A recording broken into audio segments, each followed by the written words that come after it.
Hi friends, evening task முடிஞ்சதுக்கப்புறம் வந்து பார்த்தீங்கன்னா, இந்த சீசனில் வந்து யார் வந்து அதிகமாக சிரிக்க வச்சாங்க அப்படின்ற மாதிரி வந்து ஒரு கான்வர்சேஷன் போயின்ட்டுருக்கோம்.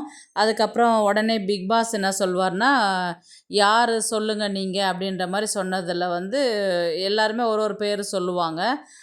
பிக் பாஸே வந்து பார்த்திங்கன்னா என்னை அதிகமாக இந்த வரலாற்றிலே அதிகமாக என்ன சிரிக்க வச்சதுன்னு வந்து பார்த்திங்கன்னா வினோத் தான் அப்படின்னு சொல்லிட்டு பிக் பாஸ் சொல்லுவார். அதுக்கு இவர் வினோத் வந்து என்ன சொல்லுவார், தேங்க்ஸ் அப்படின்ற மாதிரி வந்து சொல்லுவார். ரீசன் பார்த்தீங்கன்னா, அந்த குவிஸ் டாஸ்கில் வந்து பார்த்தீங்கன்னா கொஷின் பார்த்தீங்கன்னா உலகத்திலே ஒரு ஹாப்பியாக இருக்கிற நாடு எது அப்படின்றது வந்து கேட்டதுக்கு உடனே வினோத் என்ன சொல்லுவார், தாய்லாந்து அப்படின்னு சொல்லிட்டு சொல்லுவார்.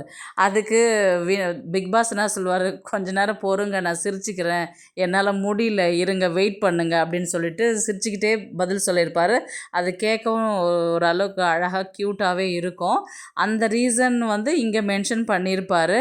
அதனால் கானா வினோத் வந்து ரொம்பவே ஒரு அடுத்தவங்கள வந்து சிரிக்க வைக்கிறதுல ஒரு நல்ல மனுஷன் அப்படின்ற மாதிரி வந்து சொல்லியிருப்பாங்க. உடனே வியானா என்ன பண்ணியிருப்பாங்க, எங்கள் அம்மா வந்து உன்னுடைய காமெடியெலாம் பார்த்து சிரிச்சுக்கிட்டு இருந்தாங்க. நான் இங்கேருந்து கிளம்பி போகும்போது ஒரு சின்ன மனஸ்தாபத்தினால எங்கள் அம்மா என்கிட்ட பேசலை. ஆனால் உன்னுடைய காமெடி பார்த்து பிக் பாஸில் சிரிச்சுக்கிட்டு இருந்தாங்க. அவங்கக்கிட்ட ஒரு ஒரு ஹாய் சொல்லு அப்படின்னு சொல்லிட்டு வியானா வந்து வினோத்கிட்ட வந்து சொல்லுவாங்க.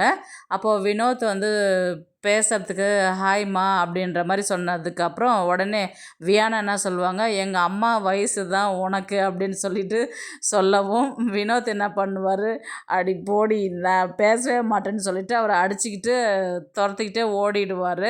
அதுக்கப்புறம் மறுபடியும் வந்து ஹாய்மா எப்படி இருக்கிறீங்க, மத்தி மீன்லாம் கேட்டேன், நான் கண்டிப்பாக உங்கள் வீட்டுக்கு வரும்போது இதெல்லாம் எடுத்துகிட்டு வரேன், நான் என் காமெடி பார்த்து ரசித்து சிரிச்சதுக்கு ரொம்ப தேங்க்ஸ் அப்படின்ற மாதிரி வந்து வினோத் வந்து முடிச்சிருப்பார்.